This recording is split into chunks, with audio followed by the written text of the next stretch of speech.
Are you ready to take your business to the next level? Every day, there are countless books and articles that are published offering the key on how to make your business a success. It's easy to feel overwhelmed trying to keep up and run your business. That's why Deb Creer created the Business Power Hour. Keep up on the latest trends, best practices, and techniques for how to make your business a success. Let the Business Power Hour do the heavy work for you. Good morning, good morning. I am Deb Creer, and I am passionate about giving professionals the tools that they need to make themselves and their businesses as successful as possible. And today, we're going to be talking about something that is very, very fascinating. It is really about changes that you can make yourself, how to be a better leader, all of these various things. As I was reading my guest's book, I was just enthralled. It's going to be a great conversation today. So please join me in welcoming Aviv Shahar to our program today. Welcome, Aviv. Thank you. It's great to be with you. Well, let me tell people just a little bit about you, and then we really will just dive into this because there's so much great information here. So Aviv Shahar enables Fortune 500 leaders to create purpose-inspired visions, bring out the best in their people, and catalyze growth.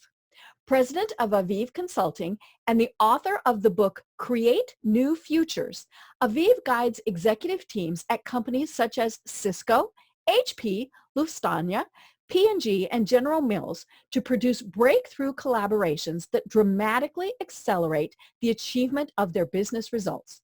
Aviv's unique approach to helping these teams create new futures for their companies integrates the process of developing strategic breakthroughs with the evolution of the team's leadership impact. So again, Aviv, welcome. Thank you. I know that sounds like a mouthful, but it's actually all true. And I love the fact that I always ask my guests to provide me with their bios, and it's always fun to get it. So many times people are like, "Wow, was that really me?" And I'm thinking, "Well, you wrote it." But yeah, it's what you do really is fantastic. And it was funny, we were talking before the program that you currently focus on working with the large corporations of the world. They're big guys. They're really big guys. You say Fortune 500, it's probably even more like Fortune 100. But as I was reading your book, which is again called Create New Futures, I was thinking, you know what? This applies to anybody. It's ways to be more successful in your personal life, in your relationships, as a leader in your community, in your business. You might not even be the CEO or even C-level at a company, but you still could have a leadership role. And maybe that's because it's all about communications, and I'm a communication person. But I really was intrigued by your book. So, take us back. Let's go in the Wayback Machine. How did you want to say something? What do you want to say? Well, let me first address the first thing you said, and then we can travel backward. These days, often in the movies, you see the murder happens in the first 5 seconds. Right. Mm-hmm. Then you retrace to the beginning of how and what led to that.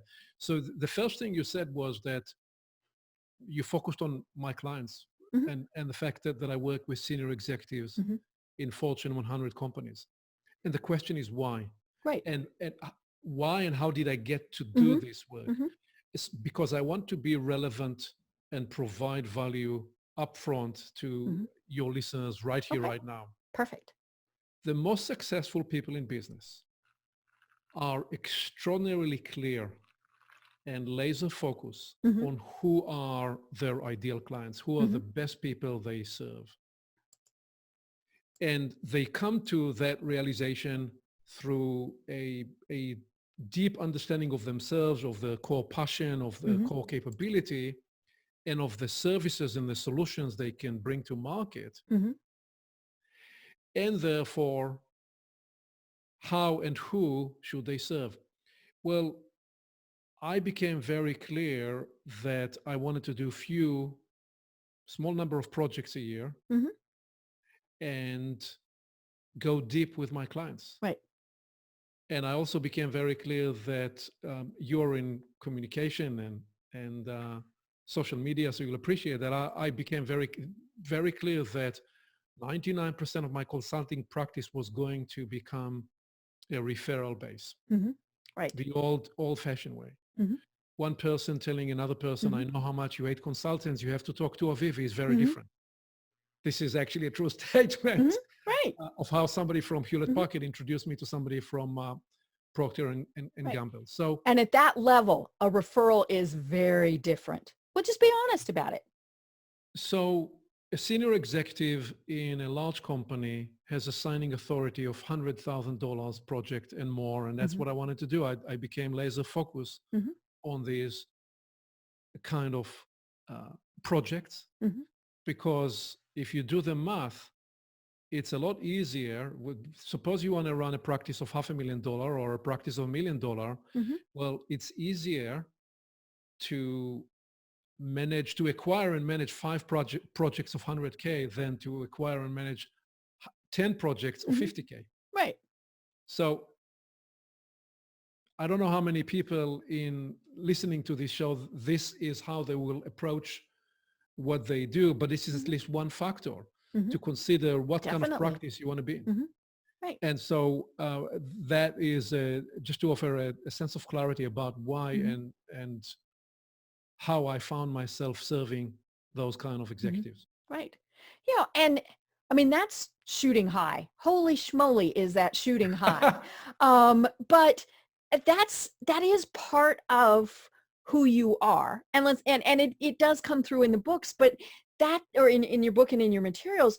But when we are clear as to who we are, then we're not shooting high, because maybe it's that we're not seeing them as a different level, because I think maybe that is, we're like, oh my gosh, I could never contact, that person. I could never, we get intimidated, all these various things. But when you are clear on who you are and what you do and the value that you provide, you're not intimidated at all. And I love the fact that in your book, you talked about the fact that you have only ever made one cold call.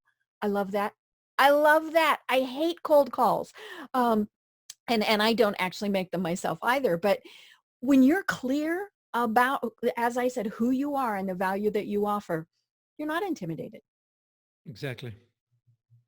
Well, so in what you offer there, the key insight is knowledge is power, and self-knowledge is the ultimate power. Right. And right. when you understand yourself and understand your core values and what drives you and the kind of impact you aspire to create and how you impact people, Right. then you can do what others can't. And so you talk about in the book as to how some of those leaders help with that clarity, themselves. They shut off. They go away from email. Bill Gates takes retreats. Jeff Bezos does, all these various things. And for small business owners, we think we have to be there 24/7. We have to respond to an email at 2:00 in the morning. We have to do this. We have to do that. But the really big guys don't. Now granted, they have people working for them that are handling all the emergencies and things like that. But in order for themselves to be clear and to really know where they're going in life, they know that there are times that they just need to shut down and go off on their own. And I think that's something that we can all learn. I mean, even if it's just to put this away while we're having dinner, various things like that. So we definitely can learn from those Fortune 500 leaders. Well, so I think you were about to ask me, how did I get to what I do? How'd you get from where you were, to here? And I do want, given what you were just describing there about the challenges of a small business owner, entrepreneur, I'm just mentally seeing that we're going to talk shortly about the 3-story house of work and why it's important, especially for a business owner, to work on the ground floor, on the second floor, and on the top floor. And if you read Create New Futures, you know what I mean, but we'll circle back to it. So I was trained in the Israeli Air Force as a fighter pilot. And the importance of this experience was that one of the core impacts of the Air Force training is this never-ending focus to forever be in the learning process. We love to learn today how stupid we were a week ago. Right. Even more than we love our success. And I can tell you what was so thrilling back at the time of the Rio Olympics. I was watching the Michael Phelps and Katie Ledecky breaking the world records in the swimming pool. And the camera went off the main event and where the American team was practicing and preparing. And you could see that what they were doing, they were coming out of the early meets or even the one where they just broke the world record. And the first thing they did, they went to watch the monitor replay their meet. And I immediately recognized that I was observing what we did, the kind of practice that was drilled into us in the Air Force. You landed, before you did anything, you went into the briefing room to debrief. What did we do well? Where did we execute on the plan? Where did we fail to execute on the plan and why? And what will we therefore do different tomorrow morning?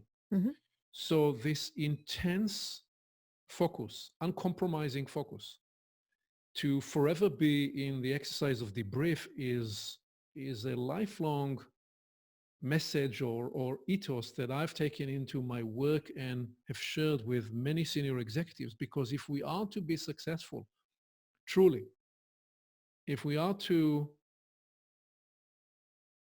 make not just a profound difference to our customers and stakeholders, but reach a point where it's not so easy to emulate what we do and be differentiated against the competition, then the most critical lever is how will we cultivate an organization that is forever in a learning process. We are forever in beta. Everything we do is a draft to a work in progress to improve, to continue to learn and iterate until such time as we feel confident that we truly have a world-class practice, and then we move to the next frontier in other areas.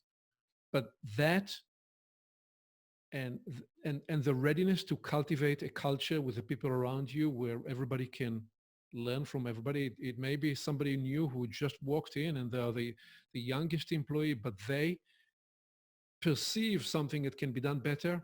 They need to be invited. Their voice is important. We need to hear what they have to say. And we need to cultivate the safety and the trust and the openness such that everyone can coach everyone and everybody can learn from everyone. And then we can truly excel in a profound way. And that's partly how I got from flying jets in the Israeli Air Force to work with senior executive teams in some of the most admired companies in the world. And why most of the work that I do with them, essentially, they bring me to help them imagine the next horizon of their organization. That sometime two teams or two functions or two business units or two companies will collapse together, were integrated, were merged, and they now need to reimagine who will they be in the 3 to 5 year horizon, but also gain traction quickly and deliver results. And they need to develop a strategy. They need to re-architect the organization. They need to agree on the kind of behaviors and the culture that they want to demonstrate and emulate every day. And they need to find the core beliefs that will make them truly proud about their work. All of that, the gestalt of that, the complexity of that is what I'm called to facilitate and shape and help them dramatically accelerate.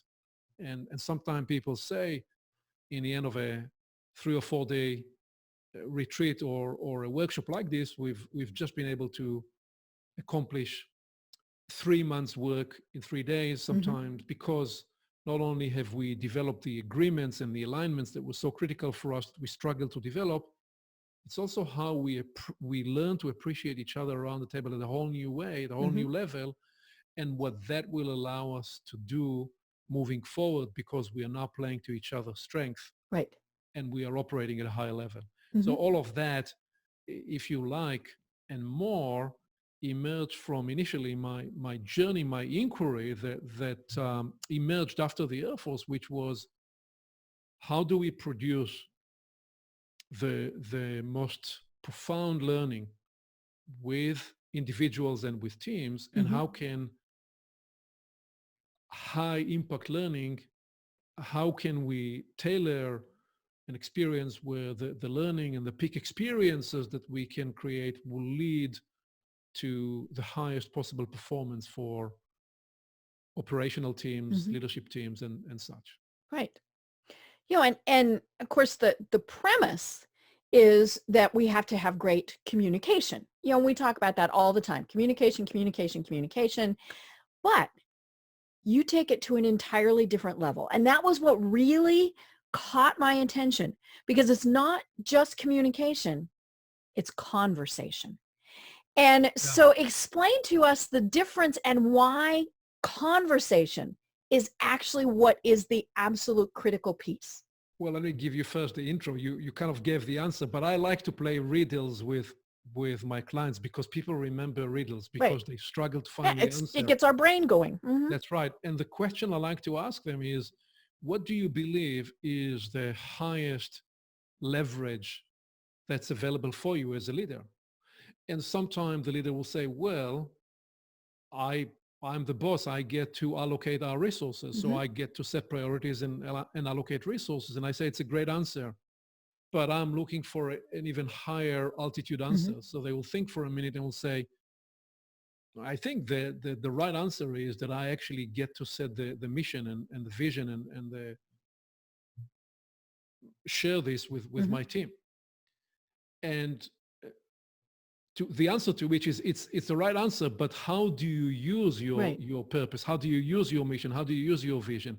Because if the only thing you do is apply the rule of the 3 Ps, which is you print it, you post it on the corporate wall, and you pray that it'll make a difference. Some of the greatest catastrophes in corporate history had some very nice posters on the wall. I won't mention the names of their values and such. They just never. They didn't live them. They didn't live them. They never brought them to life. So he says, yeah, that's right. So we use these every day in how we shape our conversation. That's the right answer. So as a leader, your highest leverage point is that you get to shape the conversation agenda.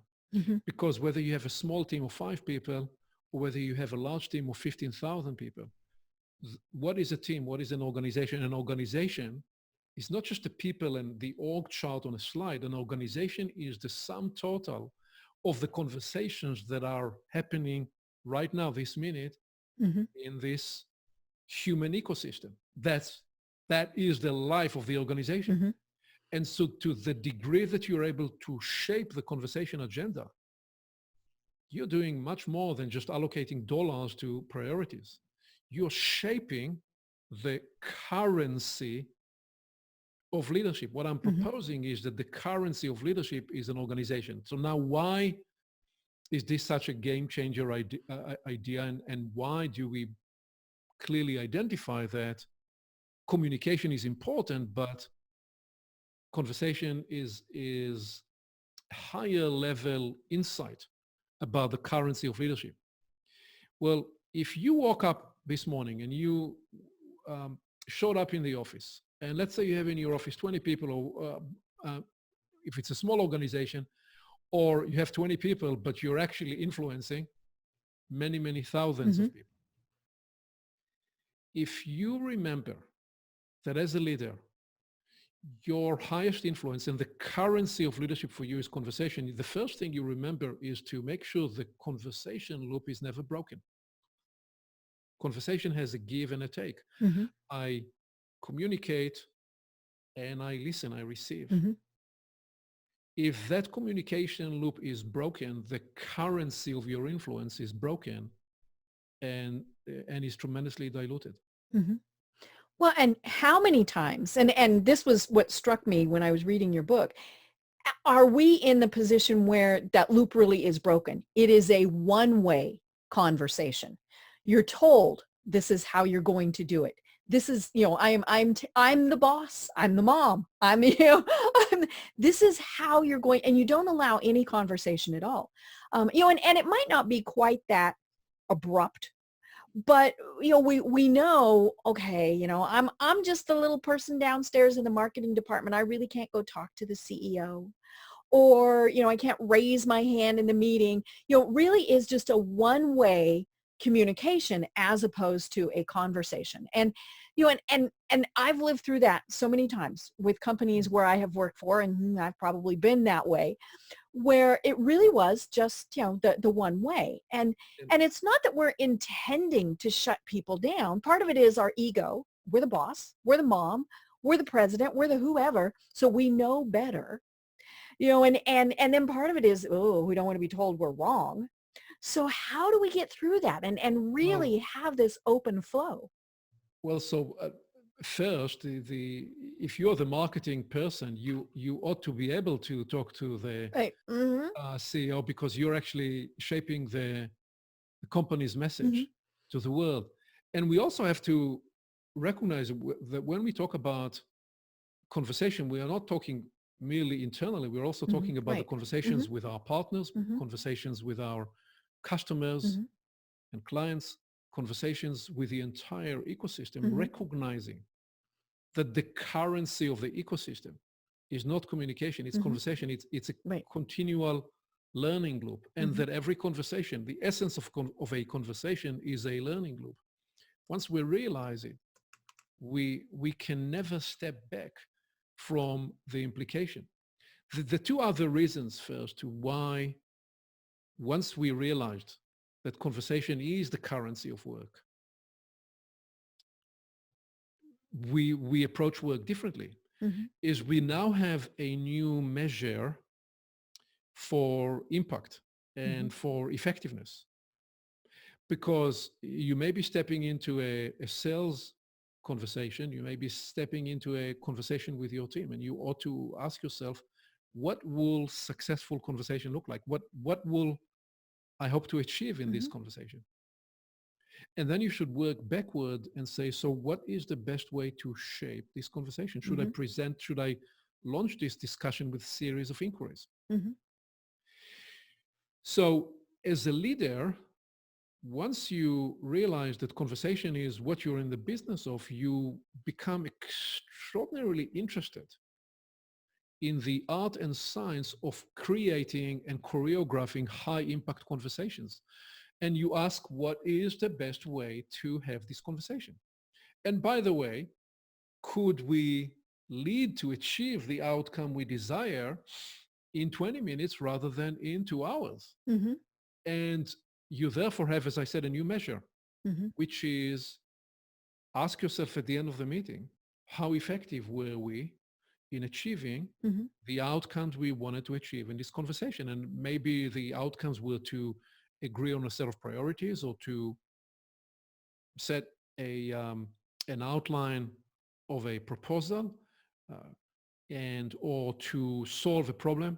Mm-hmm. Every meeting must have a product, Right. an outcome. Mm-hmm. Otherwise, we're just there gabbing. Gabbing is not, talking is not a purpose for a meeting. Mm-hmm. People waste so much time and precious calories Mm-hmm. on a whole range of information exchange that Mm-hmm. produce no outcome. Right.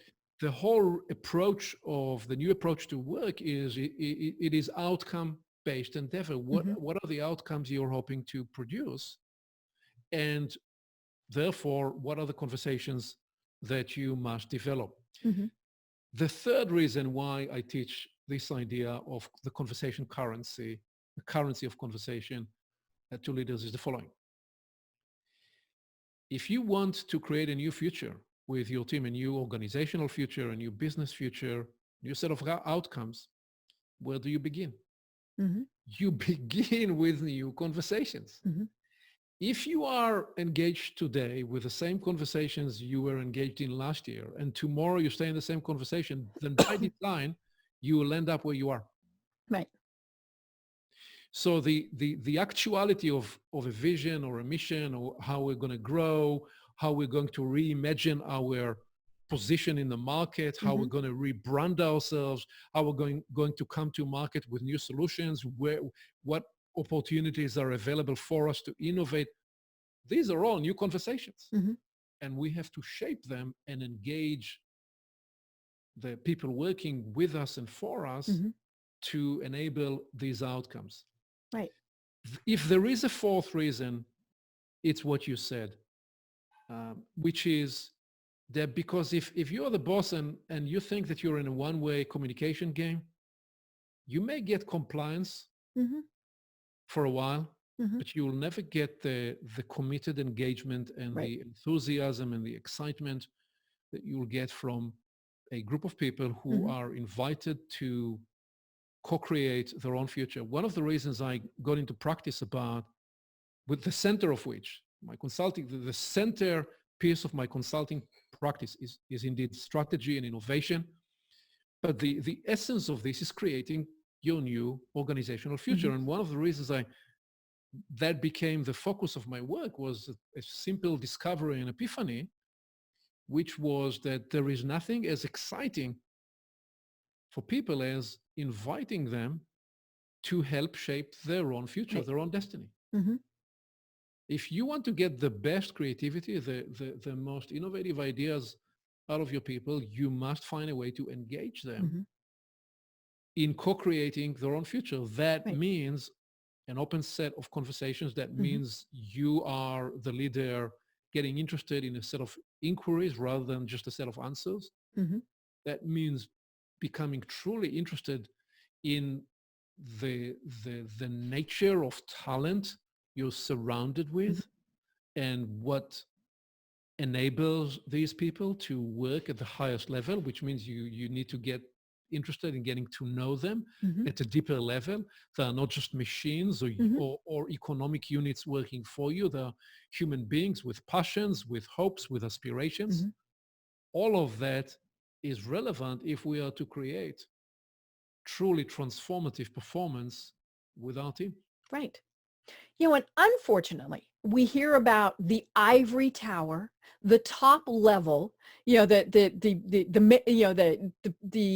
executive suite where you never go to, as the employee.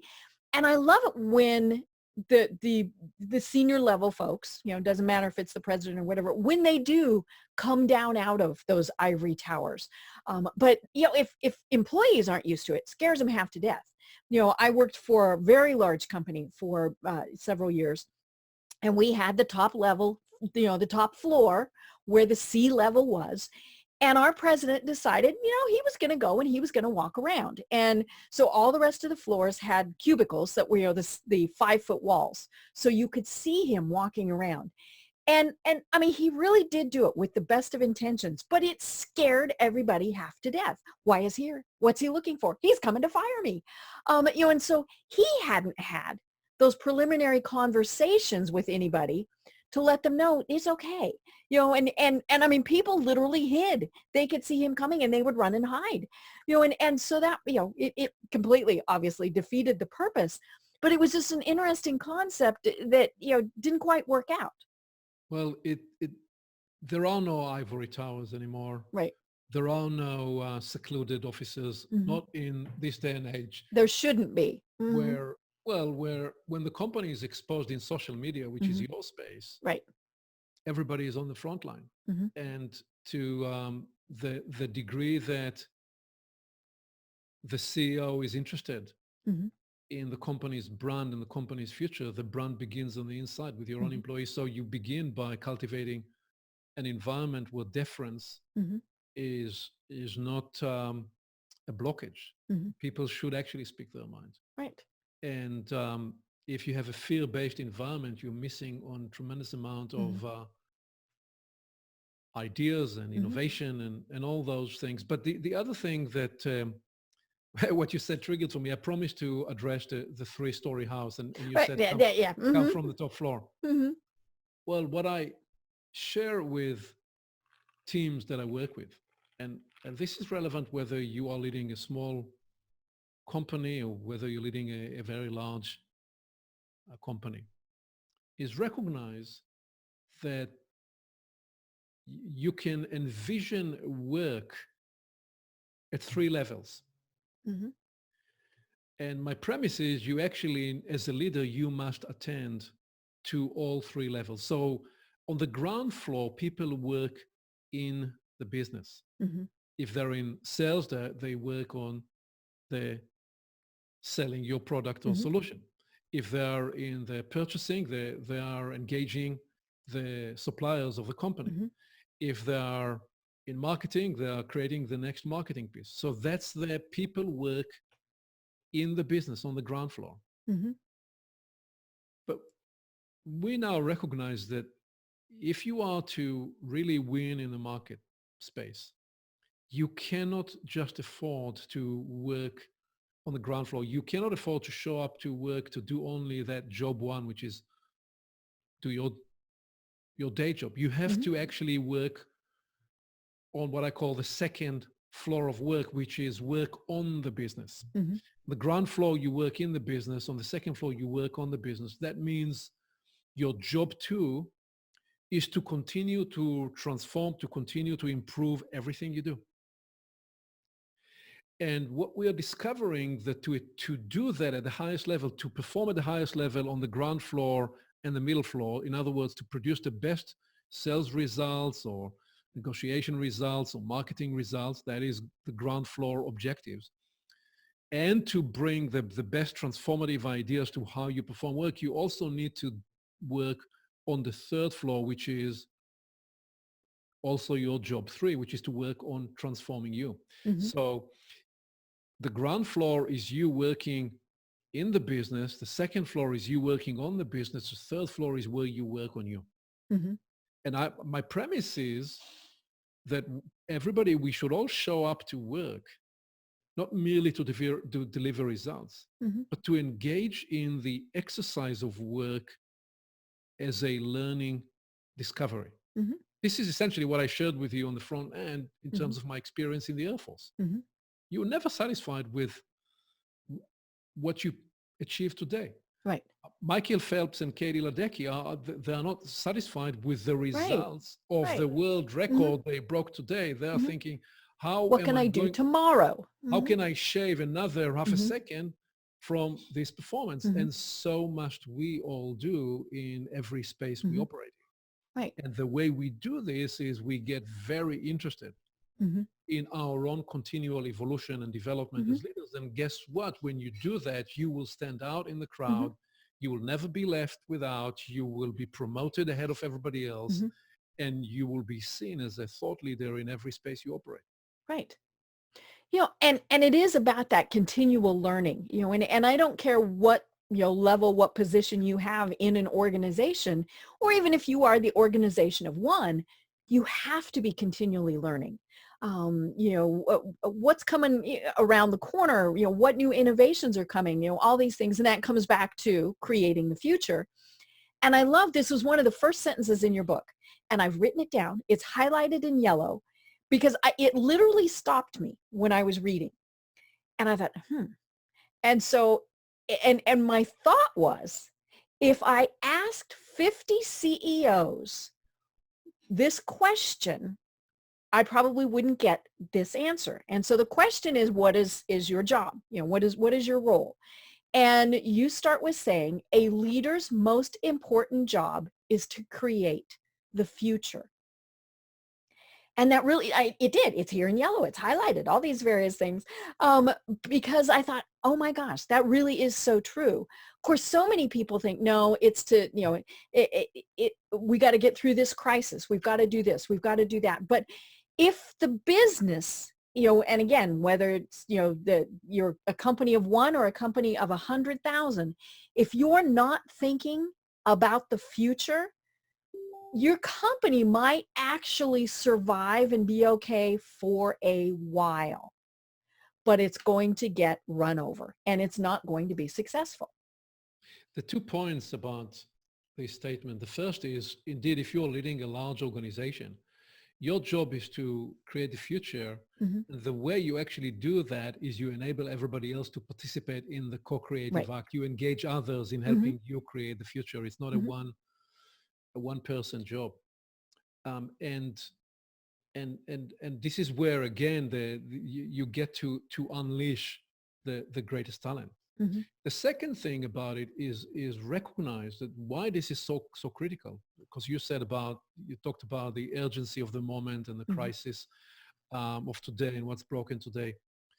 The create new future methodology and philosophy is the idea that you work on successive horizons. Mm-hmm. And the way you actually do that is you imagine the future state and then you work backward.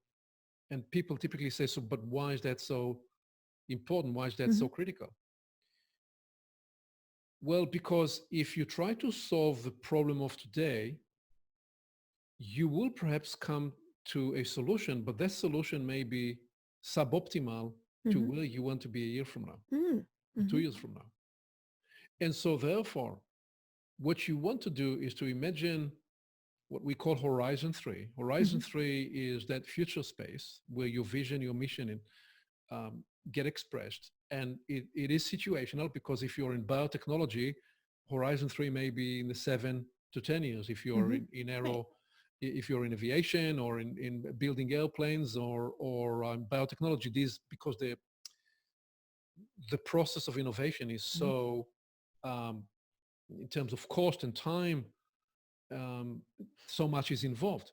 But many companies operate in a space where the Horizon 3 may simply be 3 years, 4 years, 5 years. Right.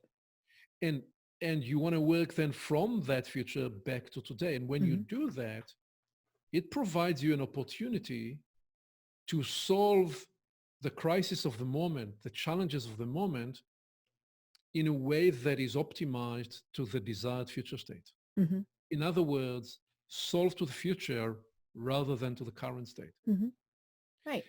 The other thing that happens when we do this with teams, because I always say, suppose I'm with a senior leadership team and we are on a 3-day workshop, typically halfway through the first morning, we will be exploring several stories of the future, several Horizon 3 stories.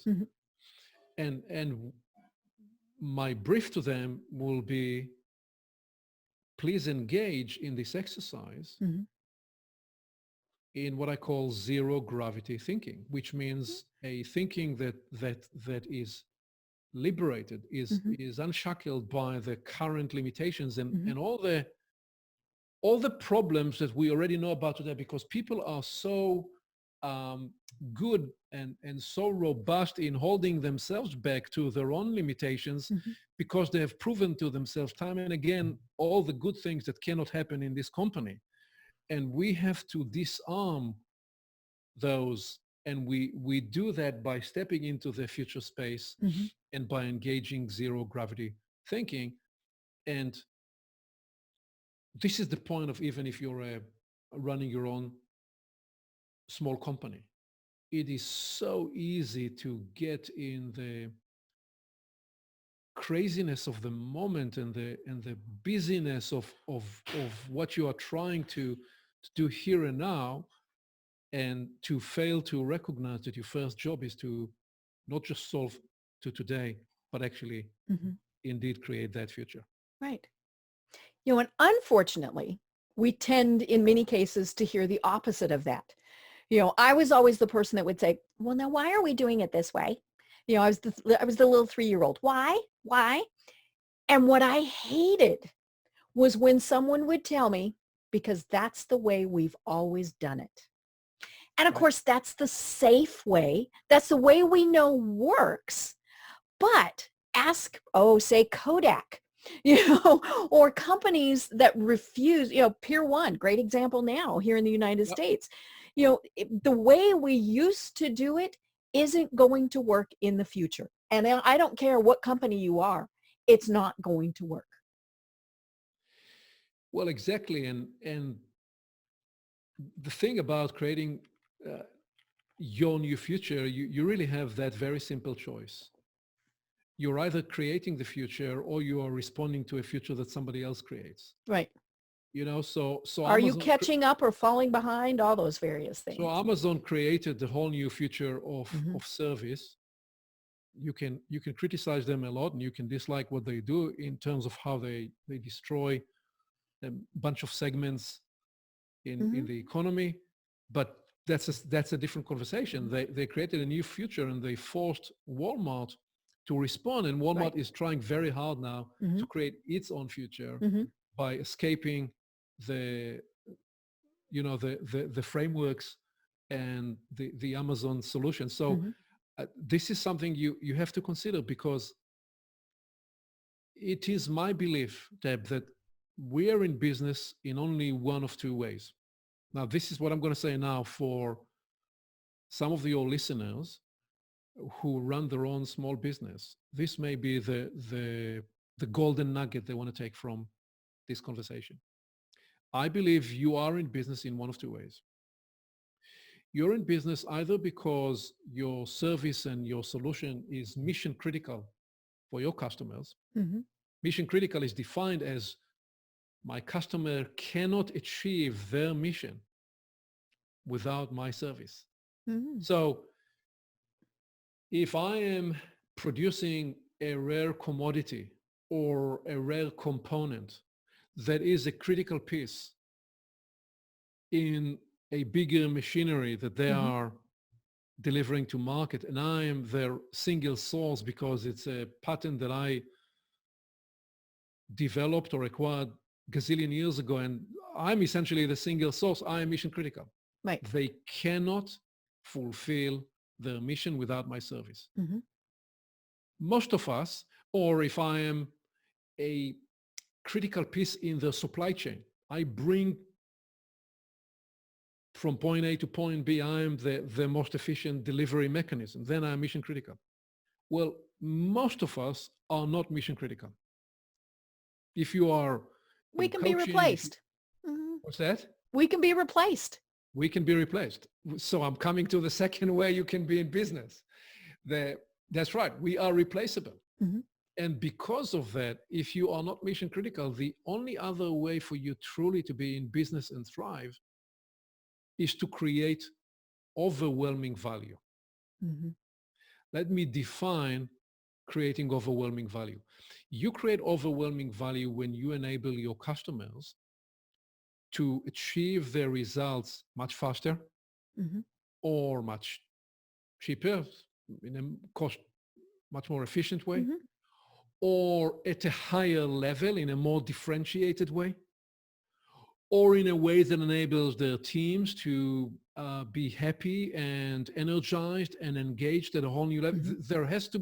You have to be making your customers and your clients significantly better off with your solution to become in that second category, which is I'm creating overwhelming value. Right. I became very clear about that very early on. And because I recognized that I was in a consulting practice, you cannot be mission critical. Right. So I had to create overwhelming value. And I couple that with another key idea, which was the wow multiplier. The wow multiplier was something I've learned when I was I think I was 10, 11-year-old, when my mother used to be the representative in Israel of the biggest classical musicians in the world, Jean-Pierre Rampal and others. So I became fascinated as a youngster. Why was it that very few big names consumed such an unproportional space in terms of the media coverage, but also in terms of the dollars available? And we're talking decades before the internet will unleash the winner takes all dynamic. But what I recognized, which then became the guiding brief for me, was the idea that if you did good work, you were okay. You talked about the advertisement of he's Right. okay. Yeah. It's okay. If you did good work, you're okay. If you did excellent work, you were good. Mm-hmm. To be seen as excellent, you had to really produce outstanding results. Mm-hmm. And therefore, if you wanted to command an unproportional attention and be called to use your service time and time again, you had to create a wow impact. Mm-hmm. And that became my brief to become memorable, create wow experience. Mm-hmm. Because if you don't, you'll be seen as okay Right. or good or Mm-hmm. even excellent, Mm-hmm. but people will not remember. Right. So that is the mindset that everybody listening to us now, whatever they do, they must ask themselves, okay, there is the core service, core solution that I deliver. How can I make it differentiated? How can I create and bring into it a new flair? What is unique about my skill set and capability and passion that will allow me to be differentiated? Mm-hmm. Right. And if you can do that, you will be creating overwhelming value. Mm-hmm. Right. Because, let's be honest, we're not unique. Somebody else can do what it is that we do, but it's that a little extra special sauce, whatever it is that sets us apart, and I was talking with some guests in the past about the fact that so many people are happy with just average. Okay, I can do average. We're back to the okay. So why not set yourself apart by just doing a little bit more? And let's be honest, not a little bit more, a lot more. You want to stand out. And whatever your business or service is, you want people clamoring for your product or your service. I tell people you don't really want to turn business away, but wow, think if you could. And that comes back to what we were saying at the very start with your niche. I mean, you know exactly who your niche is. That is who you're going to serve. Sure, you could work with 50, 100, 1,000 people, but that's not who you want to work with. And so it's not really that you're turning business away because somebody else can serve Actually, I them. am. Right. Yeah, but somebody else can serve them. Yeah. You have your spot that this is where you're going to provide the most value, and that's what you work toward, and that's what we all need to be doing. Well, I believe what you are describing there are what I call the three attitudes that people demonstrate to personal growth in the workplace. So my belief, my assertion, Deb, is if you gather 10 people, any cross section of 10 people, 5 of them, they show up to work to coast. They are coasting through work. They Right. react under fear if there is a need to, but they don't actually go out of the way to do something special. The other 4, they embrace the strength idea. They embrace the idea that you can grow from your strength. So they know, they have some degree of self-insight, self-knowledge. They know what they do well, and they lean into that. So that's the grow from strength. Only 1 out of 10 go beyond that to grow out of their comfort zone. And they expose themselves to feedback. They expose themselves to learning. And again, everything we talked about in terms of what I'm describing in terms of the commitment, the passion to create overwhelming value, the recognition that by creating wow impact, you will be remembered and people will ask you. I mean, so much of my work is more work that I do with clients that I've worked with over the last 2, 3, 4, 5 Right. years. Why do they want me back time and again?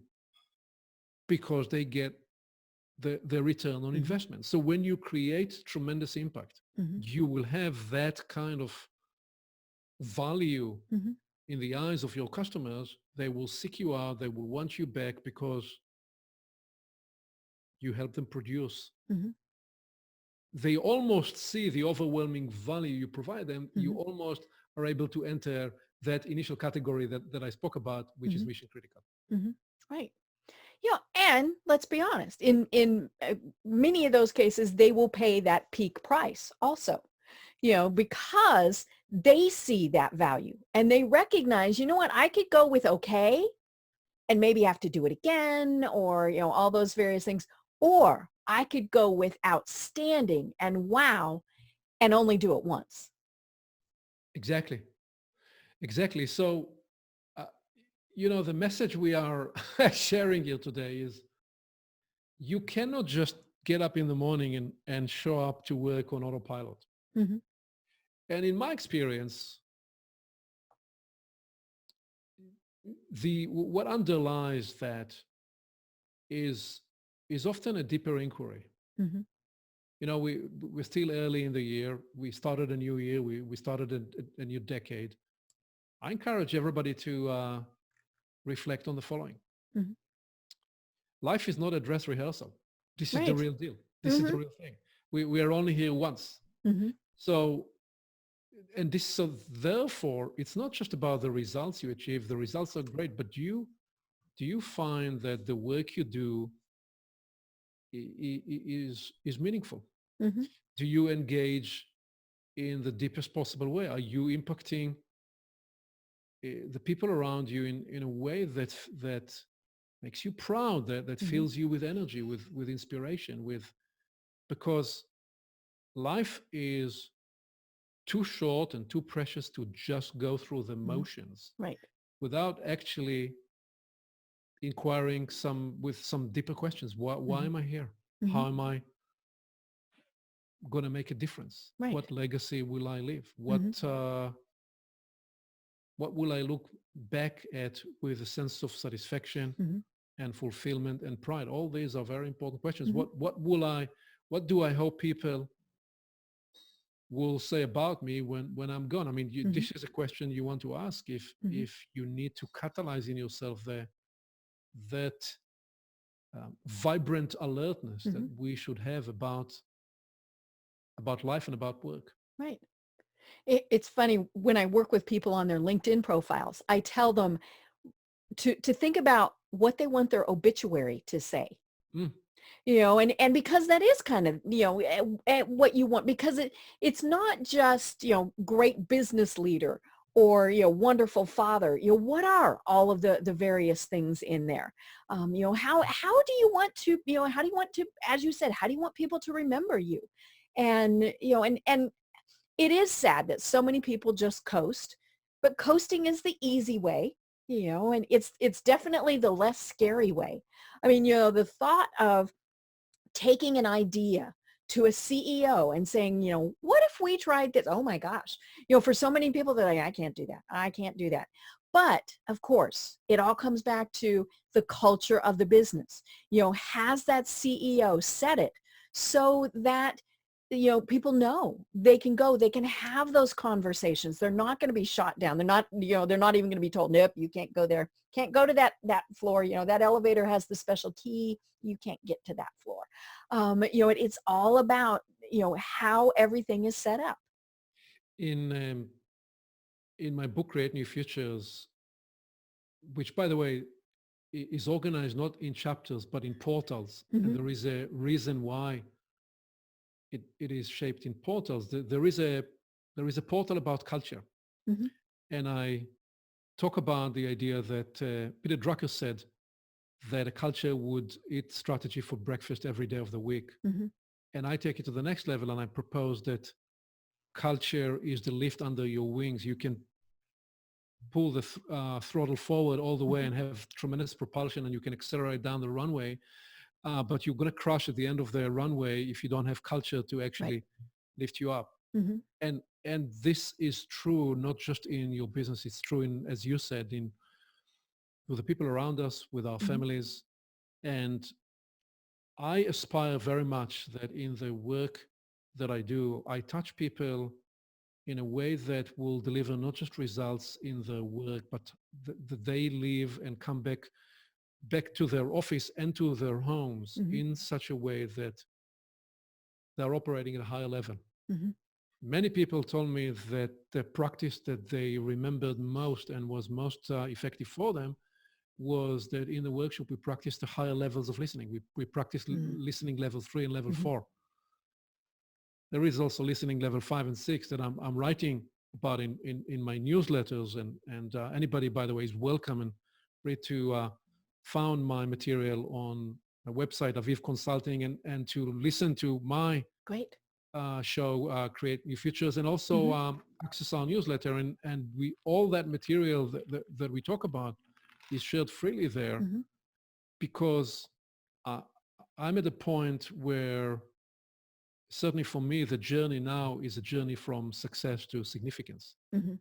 And where else can we touch people in a way that will make an impact for what matters most to them in terms of their work and their life. Right. And we don't have a lot of time, but it was funny because I had listening written down as something. I mean, 3 and 4, the levels of listening really are so important. For the most part, we do level 1 and we do level 2. Level 1 is you're kind of paying attention. And we've all seen that, right? The person's looking off as you're talking. They're looking at their phone. They're not paying attention. Level 2 is a little bit higher, but 3 and 4 is where we really start engaging. And that comes back to, that's where then we have those conversations, because you can't have a conversation with somebody if you didn't pay attention to what they were saying. Let me quickly frame those 4 levels. In level 1, as you said, you're multitasking, so you're not present in the conversation and you cannot make meaningful contribution until you hear your name, and then you need to be engaged in the conversation. And then you immediately shift into conversation, listening level 2, which is you being present in yourself in terms of your agenda, your objectives. So when you see somebody in a debate, or when you see an attorney leading the witness in court, they are engaged in listening level 2. As you said, Deb, listening level 3 is where we begin to make true connection, true emotional contact, because we are now no longer just based in ourselves. We are based in the middle, in the conversation space, and we are interested in the concerns, the needs, the aspirations of the other person. Listening level 4 is a profound practice. It's when I surrender and let any agenda and anything else that's going on in the background be left behind. I'm now so fully present for you. There is no one else in the world. I'm truly all ears. I am now in that whole person listening space. I am listening in with such a sense of depth and attunement and presence. And to many, this is probably the most profound gift you can give them. Because most people go through life and they have never been listened to at that depth, at that level. Certainly not by the people they're living with. Right. So to the degree that you can build that practice and that discipline, and it's like a muscle to practice. I encourage leaders that you can't be there all the time, but if you can for moments step into that space, wow, the difference is extraordinary. And it's not difficult, but as you said, we're not in the practice of doing that, because we're paying attention to the 500 other things that are going on, and and we're thinking, oh well, I gotta do this. This is all these various things, but to just stop and focus, even if it's just a tiny period of time, it really does make a huge difference. And what I do is I think back to times when somebody did that. That's amazing. When somebody actually paid attention to me, and really truly focused, you remember that. You really do remember that. And if that's your client, if that's your customer, if that's your employees, your spouse, your kids, they will remember those times. Well, that's exactly right. I always worked from home office. So this, I think, is our landing story, because we're out of time. And I made a decision that anytime when our son was a teenager, I made the decision when he would walk into the office and ask me a question, if I just could, this was my window to step into listening level 4 and engage with him. Because when they're at that age, they choose when they want to engage with you. Right. And it became important for me to be available at that level. Well, he is now running his own company, his own startup company, and bringing those very same practices of quality engagement and listening and conversation to his team. So when you do that, you build and transfer practices that will go through generations, and you will transfer gifts that will touch people that will not even know your name, but they will be touched by the impact that you created. Right. And the sad part is it's pretty simple. It's stopping what you're doing. So, you're not reading your email, you're not looking at your phone, you're not doing anything, and you're just focusing on that person. It's simple, but it's very difficult because we're not used to doing it. Heaven forbid I miss that next Facebook post or, whatever it is. It's all right. The world will go on if I don't read that next Facebook post, but maybe I really do need to pay attention to what that person is saying to me. Well, the even a deeper underlying truth in what you're offering there is how intentional are we every moment, every day at work? Right.